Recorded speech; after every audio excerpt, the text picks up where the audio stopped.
Swivl Sessions, interviews with field service entrepreneurs. Get insights and strategies from those who took the leap and risked it all to start their own home service companies.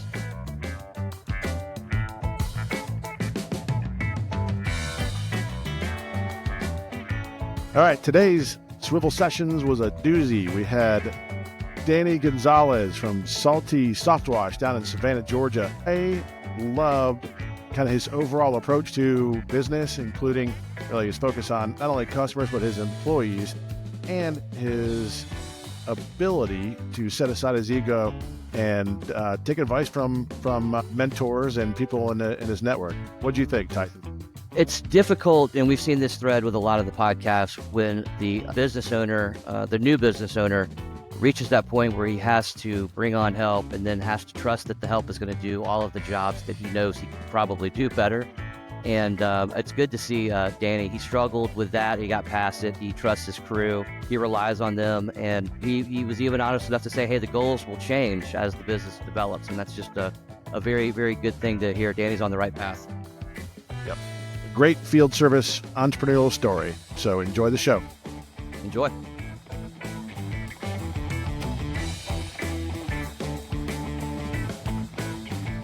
All right, welcome to Swivl Sessions, where we dive into the world of field service entrepreneurship. Now, before we get to today's interview, we're going to introduce you to the host you're going to be hearing from. First off, there is Jeremy, the guy who is a sales legend. He can close a deal in his sleep, but don't let him fool you. While he's out there making big moves and closing deals, he's also spending his entire weekend digging through estate sales like a raccoon on a trash hunt. He can sell water to a drowning man. Give it up to Jeremy. Hey, thanks for those kind words, Tyson. Hey, Danny. I'd like you to meet Rob. He's our operations expert in home services. He's a wizard at optimizing workflows and keeping the team on track. But come mid-afternoon, Rob mysteriously disappears. We suspect he's perfected the art of power napping to recharge his operational genius, though we're starting to wonder if he's just avoiding his inbox. Either way, his naps are legendary, and rumor has it he's even got a favorite nap spot picked out here in the conference room on the 4th floor. Rob? I can't wait to do yours next. All right, so our MC today is Tyson. He's our customer experience guru. Today, he was busy chauffeuring his mom to the dentist, and rumor has it, it was really just a ploy to refill his home-use nitrous oxide tank. If he brings even half that dedication to understanding our customers, we're all in great hands. Tyson. Do my eyes seem a little bloodshot? Then you found me out. All right, today we're thrilled to welcome Danny Gonzalez, the enterprising founder of Salty Softwash, a pressure washing service company based in Richmond Hill, Savannah, Georgia area. Danny stepped into the world of entrepreneurship by starting his own pressure washing business right there in Richmond Hill. Services area include Richmond Hill, Pooler, Savannah, Garden City, Pembroke, pretty much anything around Savannah, every nook and cranny you think of. We're excited to hear about what inspired him to launch this venture and the challenges that he's navigated and the insights he's gained through this journey. So, Danny, welcome to Swivl Sessions. It's good to have you here. How are things going in your world? Everything's great. Thanks for having me. Danny, tell us about your background. What were you doing before you got into this pressure washing business? Sure. I'm 37 years old. So growing up, naturally, I've had a wide range of different jobs in different industries. But most recently, I won't go too far back and tell you my whole life story. I used to work a job that didn't have the best schedule, but it was one that provided my family income. So it's hard to complain, but it offered me a unique schedule where I had a lot of free time in the afternoons and on the weekends. And it wasn't the highest paying job. So I decided to start a business, and I chose pressure washing, and it snowballed into a great thing. And here we are today.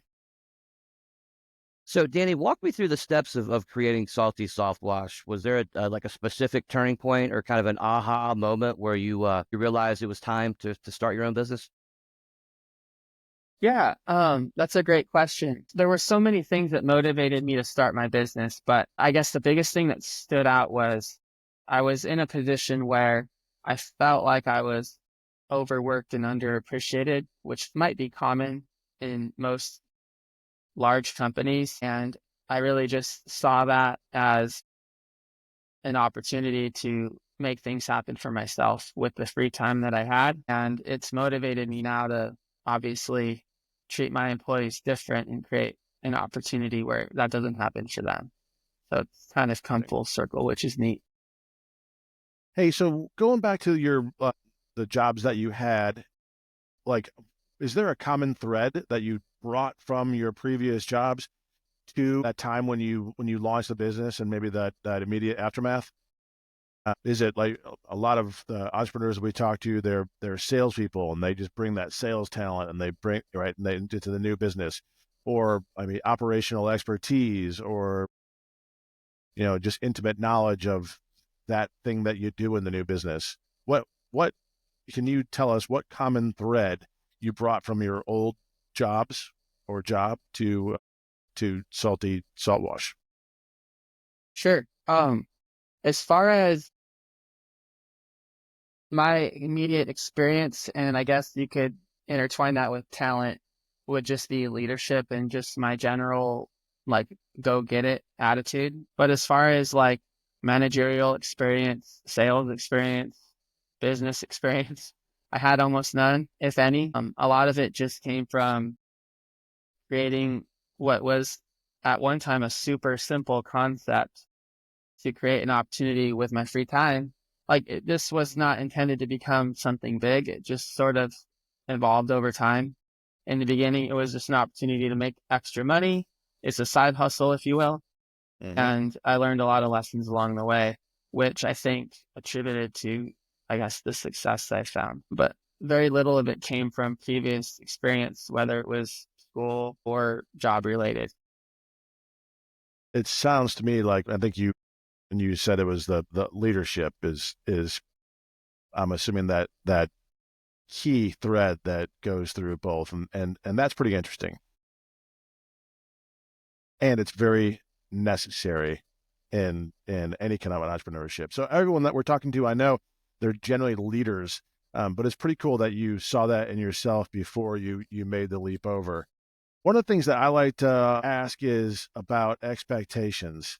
So, and I know, you started your business slowly, so maybe you were able to see these expectations before they just hit you in the face. But I always get a kick out of talking to entrepreneurs like you, and they like to say, and I wish I knew, before I started what I ended up, seeing immediately when I first started. Are there any expectations that after you started were not met, or you things that unforeseen hurdles that just hit you in the face? A lot of it was, I've always been good with people. So business is people. I didn't see that as clearly as I do now. In the beginning, it's like clean a house really good, charge a good price, get paid, shake their hand, say thank you, and continue on. But I've learned, business is all about people. So I will say that's kind of been the easy part for me. The harder part is learning the logistics of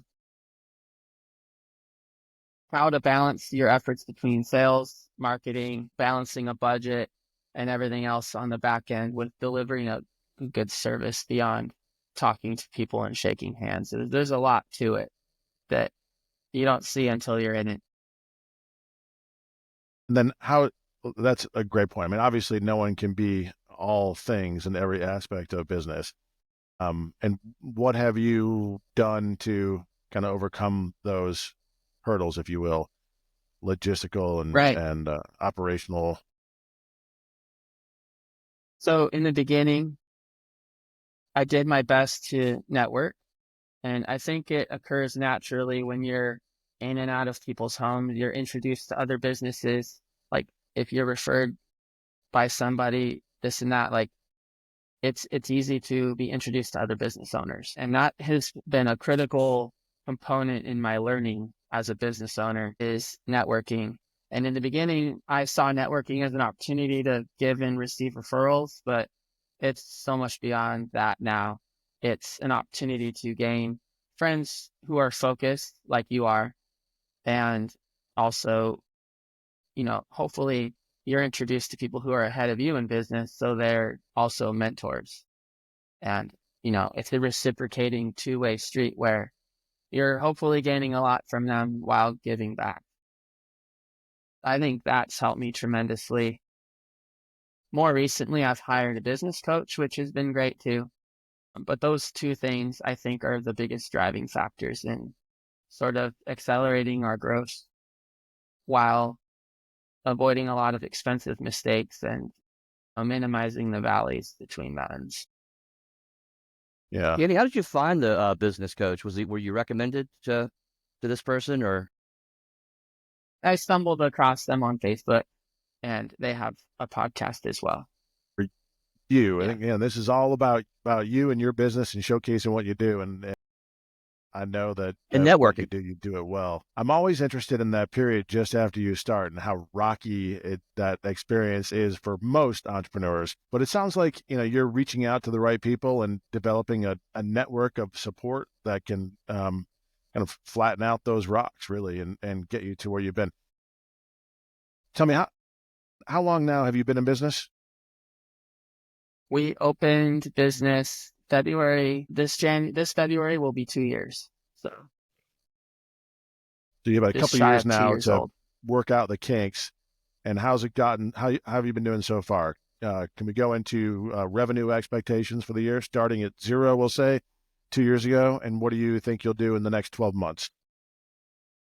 Yeah, sure. The first year, it's hard to be accurate because money's coming in, money's kind of going out, nothing is organized. But I believe the first year was about set between 70 and 75 gross. That's gross because I invested a lot back into equipment. I bought a truck, things like that. And at the time, it was supplementing my other job, so I was able to afford to just kind of dump everything back in. But after 6 months, I quit my other job, and I just full blown committed to doing it full time, even though I wasn't full time. Sometimes it felt like I was part time, because it's up and down finding work in the beginning. But I decided if I gave myself 100%, or if I gave my business 100% of my attention, and I was getting sleep and like actually going 100%, it would work, and it has. And are you still a one-man show, or have you hired some people, or do you have part-time employees? What's going on in that situation? So in June, we hired our first employee, and shortly after that, we hired our second. So we have one truck running full time, which is equipped to fulfill jobs, and it's ran by those two technicians. And it's freed myself from the field, which is great because I can still fill in in the field when one of them deserves a day off, or if it just happens to work out that way. But I get to focus a lot more of my attention on building the business, ensuring optimum customer service on the back end, and like increasing sales and marketing. That's great. That's important. It's been good. Hey, Danny, let me ask you about your employees. And I know that we spoke before, and you had, I think one of the things that you had talked about with me is how well you treat your employees. Can you elaborate on your overall philosophy? I remember being pretty impressed with what you were saying before about that. Yeah, I believe, like I said, people are everything in business. And I think a lot of people focus on customers. And as important as that is, I think it's easy to overlook your employees if you're not careful, because especially if they do a really good job and it's kind of on autopilot, you know, it's easy to get caught up. I have 100 different things going on right now, and it's hard to focus on them all while giving them attention when they need it or when they deserve it. So that's been a big part of my approach to hiring from day one, especially kind of going back to what I mentioned earlier with my previous position. I know what it's like to be overworked and underappreciated, so I've sort of dedicated myself towards making sure that doesn't happen for them. Then how does that factor itself into your pricing strategy? There's a lot of employers out there who, beat up their employees and pay them less than average so that they can pass on that cost savings to their customers and have lower prices. How does that translate into your pricing strategy? Well, our pricing strategy has evolved over time. We've just steadily increased our prices every quarter, it seems. And the more that I focus my marketing on how awesome our crew is and the culture in our business and even sharing growth, like growth is a good thing. I think people are nervous to share the news of growth because it's almost like, I don't think it's like this toxic, like negative thing. Like a business should be profitable. And if you are profitable, hopefully you're able to pass that on to your customers by enhancing their experience and service, but also your employees, right? So to answer your question, it's affected our pricing model in a great way. I feel like the more people I hire, the higher I'm able to charge because it, you know, some it's kind of funny when you hire. The most stressful part of it, especially when you're hiring your first employee who is replacing one of your roles, whether it be in the field or in office, whatever you're good at. It's nerve-wracking because your fear is that they'll screw up and not do as good of a job as you, and you're like the MVP of pressure washing when it's just not the case. Anybody with a good attitude and core values and similar drive can be trained and do a good job. So I've really been able to really showcase my team, and that's allowed us to raise our prices. And, like if someone asks us about the price being high or expresses concern, I'm able to sort of put them on a pedestal and let them know, like, hey, we have awesome technicians. They're well paid. We pay them extremely well. They're well trained, and, they're excited to come to work, and they're going to treat your home as if it's their own. Like, it creates more leverage than you'd believe with raised prices, just being able to elevate your team. It has nothing to do with how clean the house is. I agree. I think it's interesting how I like to look at businesses, new businesses especially, and see where the owner tries to position themselves in terms of, they say that you can have quality, speed, and price, but you can only have two of the three. I'm not sure how speed would go in this, but it looks like you're focused on quality. And because of that, you can have higher prices and you get what you pay for, right? And your customers understand that. I know that I would rather pay more for a better job, to have better people on board that are well trained and appreciative of their boss and their employer than have people who have disdain for them and are looking for something to put in their pocket on the way out, my door, right? So I appreciate the way that you're running things, and I think it's a way to continue the growth that you've had. So hats off. I like It's interesting though. You can only have two of the three, but when you focus on quality and you focus on quality, speed, and price, or cheap price. If you're cheap, it's easier to be booked out a month or 2 months or 3 months, right? But if it's expensive, more people say no. So it's not intentional, but sometimes you can be quick too, because there are times when we're not booked out as far and people are surprised when we can take care of them a week later or 5 days later.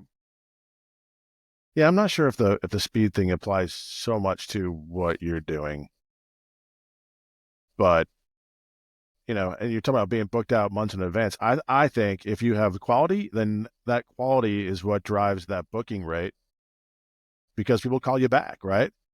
I mean, I'm not going to call you back if your quality is that bad. I would rather find someone to pay more, especially if I am looking at that repeat business going forward. So, when they talk about speed, it's more like, can you renovate my bathroom in 2 weeks versus 4 weeks? If it's 4 weeks and if I get a higher quality or something, that's what they generally talk about when they talk about the three. You can have two out of the three. And maybe it is, maybe the pressure washing, maybe you can get in and out faster, but is that important to people? I don't know. I see that makes sense. Anyway, interesting prism to look at other businesses through and just test it out. Danny, I love the honesty of hearing you say how hard it is to, when you hire new people, to let go of some of that responsibility that you were taking on yourself in the beginning. I think that's a good thing to hear a business owner say. They could be the best person in the world, but it's still tough to give up some of that part of the work you've been doing. I remember the first day my truck drove away with the crew in it. It felt like, like if you have kids, it's like when the school bus takes off. It's funny. It's like, well, whatever happens, happens. More like having a 16-year-old and watching them drive off in your car. I was going to say the same that's thing. More accurate. You're being ones. Did you have a tear in your eye, Danny, as they were pulling away? No, it was just more so exciting and really fun. And that is exciting. I was proud of myself, to be honest. It's fun. Yeah, you should be. And it's okay to be proud. Yeah. And that is a pretty common thing as well. I've heard that many times where as an entrepreneur, everything needs to be the way you want it to be. So you can kind of help get that way through training, but taking that leap of faith and letting someone just go, assuming they're going to do it the way you would, is tough. And that's for any aspect of the business, but probably especially the one that you started with. Danny, talking about growth in Salty Soft Wash, how has technology helped you grow the company? Is there any specific tools you've used or platforms that have kind of helped you keep track of customers or bring new customers in? Yeah, great question. We're a relatively new business, so we haven't fully leveraged every opportunity under the sun that is available to us, but we have the basics. We have a website paired with a Google My Business page. And, of course, those help funnel customers in. As common as it is for people to find you online nowadays, that's pretty much essential. We've used social media in combination with that to really funnel our customers. Yeah, once they come to your website, that's kind of like your online storefront or your big billboard. It tells them who you are and what you do. And when they want a quote, we get that notification and we're able to help them out. And we have a CRM that helps us organize all of that information. So our customer base is all stored and organized so that they can be taken care of in that immediate future and in the, down the road with repeat business or other jobs they may need help with. Yeah, the one we use allows us to send emails and SMS texts. And we've found we're experimenting with both. You have to sort of try things for a duration of time, right, and test them before you can make a real determination. But I feel like emails work best for us. So we've relied more on those than texts. But really, I've found as your business grows, it's really hard for it to not be personal.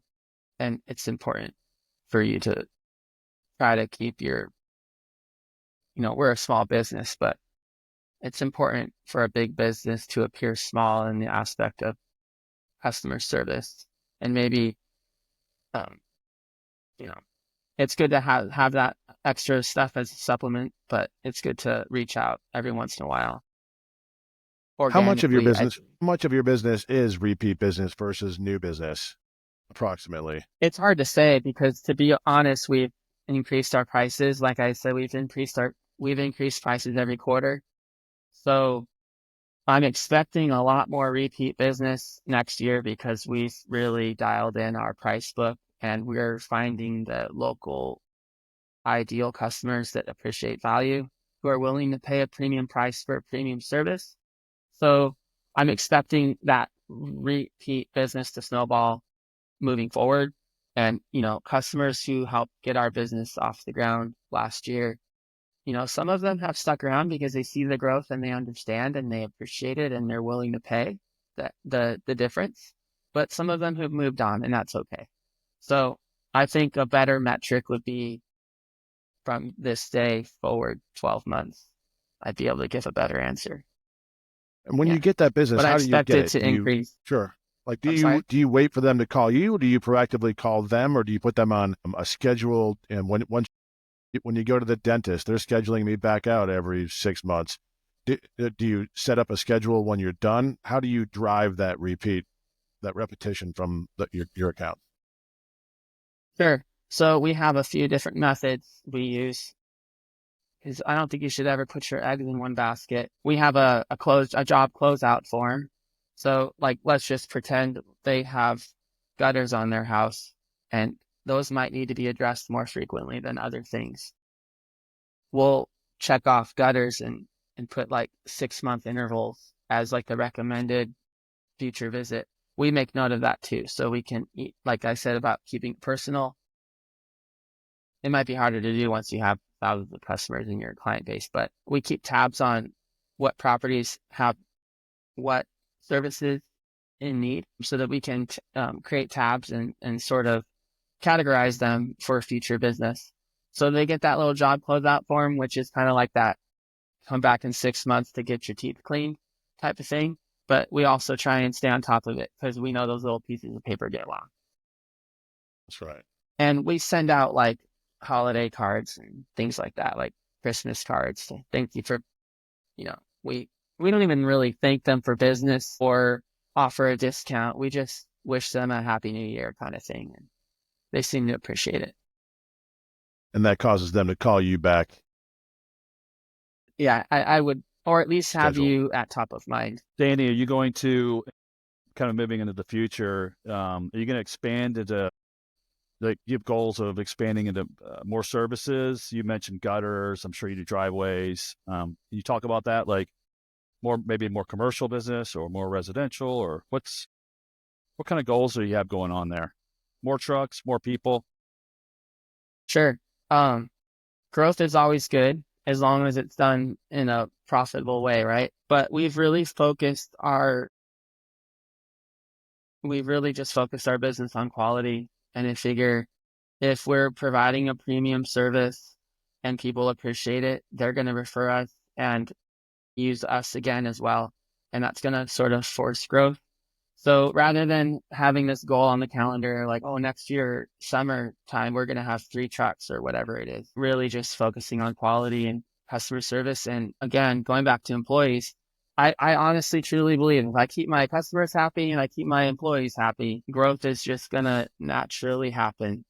So those are like my 2 things I just focus on really. And it's worked so far. That's a great foundation to build off of, is that customer service, customer focused base.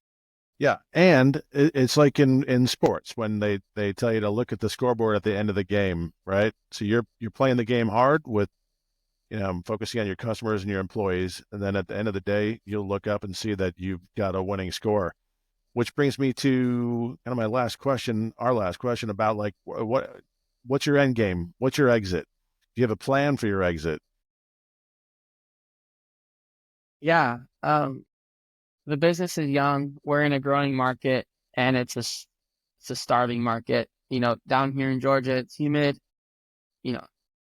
The pressure washing industry is a big thing. It's a necessary service. So it's not going anywhere. That's the good news. And I figure if we keep doing what we're doing, bringing on good people, bringing on good clients, and just building our reputation and our presence online, the trajectory should be up and to the right. And, it takes time. Sometimes it's not a straight line, not a rocket ship, but we figure with time, it will only go up. And I don't have a plan in mind to sell, but I am building it to sell so that if that day does come, it's an asset. It's not just a job. So I'm building systems and trying to create something where I'm in the day to day as little as possible while bringing on good people. And I think that would, put us in a position to sell it one day. But I don't have an immediate desire to do that. Well, you're obviously building value, and there are lots of people out there who like to buy value. Maybe eventually. To answer your, our bringing on services, one additional service is Christmas lights. Beginning this year, we've got some installs on the calendar, and we're really excited to bring that to our client. Yeah. Do you provide the lights, or do you? I was curious. Do you provide the lights, or they have their own lights, or are there different options? We do. Some businesses might have other options, but the common model is it's a hands-free, easy service, as it should be. Because growing up, I remember watching my dad like bring out the box, and it's big tangled mess. The whole point is for it to just be easy and stress-free, and you snap your fingers and there's lights on your house. So our service and a design process to because it's all based on what they want. Providing Did you hear materials, the sigh? installing it, maintaining it while it's on the house, and then taking it down again and storing for install the following year. So it's a Great repeat service. business model. Fantastic. Danny, we've covered a lot of ground, and it's been awesome hearing the passion that you've got for starting Salty Soft Wash. We can tell that you've been on a good journey to reaching those goals. But I do have one last question for our listeners or our viewers. What is it you would like someone to take away from this podcast? Someone that maybe be thinking about following in your footsteps or starting their own company. What would you like them to take away from this talk? There's so many ways that I can go with this. But your goals are going to change. When I started my business, it was a side hustle. Literally, I had no plans of quitting my job. I just wanted to make extra money on the weekend. And then when I noticed that I was making more on a Saturday than I made in a whole week at the job that I hated, it made sense to quit and just do that to the best of my ability. But I think if I was to give someone advice, it would be to find a mentor, find somebody who's done what you want. Don't listen to people who are doing what you don't want or seem to not be doing what they're saying, if that makes any sense. You need to see proof in what people are offering to you in the form of advice. And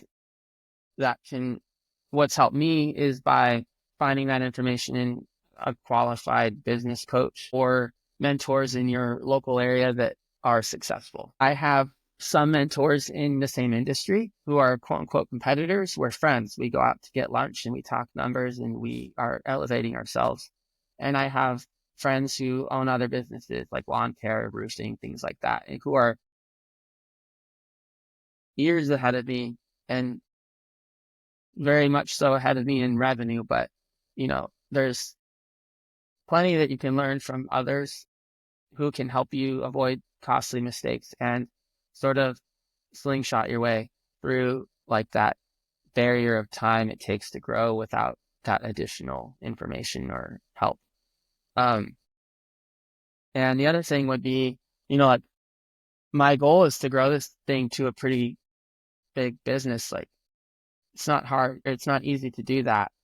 So if you're married or if you have a spouse, it's really important to have them on board, because if they think you're just kind of skipping through this thing willy-nilly, but you have this crazy plan in your head and you don't share it with them, when it gets stressful, it gets hard, and you don't want friction at home. You want to be able to turn your business brain off on a Sunday and actually hang out.